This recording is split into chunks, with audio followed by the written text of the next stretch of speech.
چې ځوان مرګا ورل راوړ.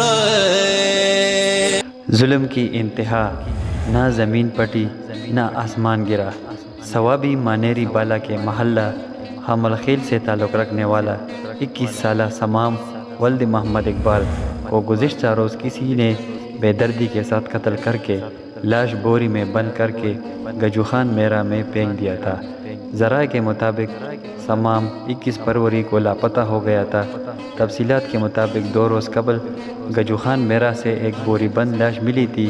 لاش کو پولیس نے قانونی کارروائی کے بعد TMA ثوابی کے حوالے کیا تھا، جنہوں نے لاش کو امانتاً دفنا کیا تھا.